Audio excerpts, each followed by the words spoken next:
emotions are how your brain sorts information.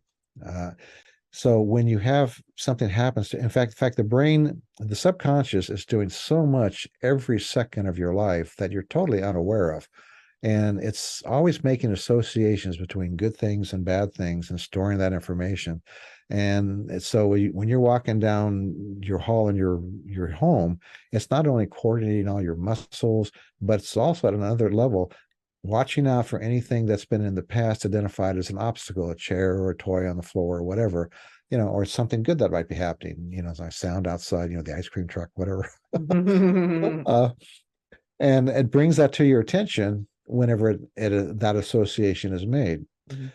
And this is why experiential learning is better than just simple book learning. Again, the analogy I use in the book is you can learn everything there is about driving a car. I can read all kinds of books and I can have that cognitive knowledge of how to drive a car and what that's all about.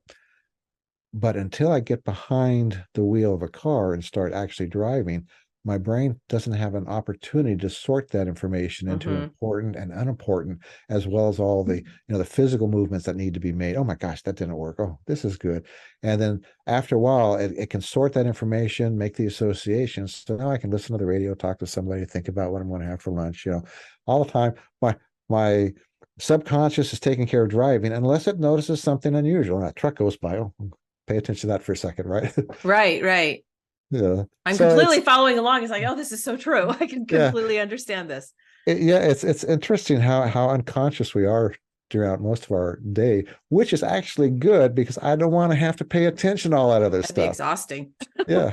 I wouldn't be able to think about what I'm going to have for lunch or whatever. But it's Or true. Like you used the car example. It's so funny because I was thinking when I first started driving, I didn't even have a radio in my car. It was yeah, just, but when I finally did, I still couldn't have the radio on. Like I could have it on real low, but if I got in traffic, I would have to turn it off. It took me yeah, a while to get to the point where now I can have it blaring. It's no big yeah, deal, yeah, yeah.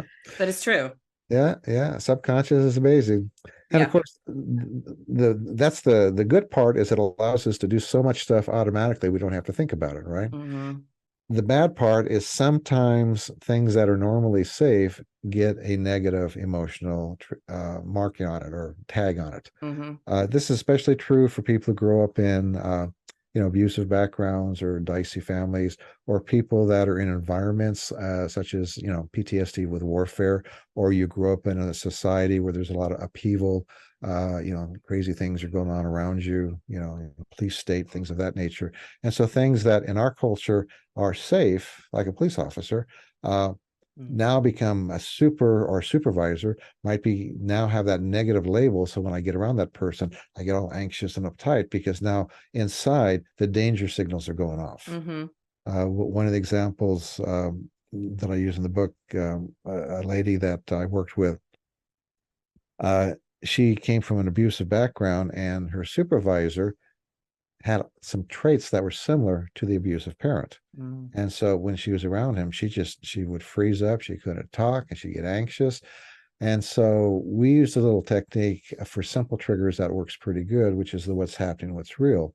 So what's happening is he reminds me of my parent. What's real is he's not my parent. He's just my supervisor. I'm not Mm-hmm. going to get yelled at or bad things aren't going to happen. We're just going to go over the weekly schedule. And so practicing that type of self-talk over time, again, she was able to desensitize to this person. Because when you have negative triggers like that, essentially you have to go through a process of desensitization. Again, working with anxiety disorders and fears.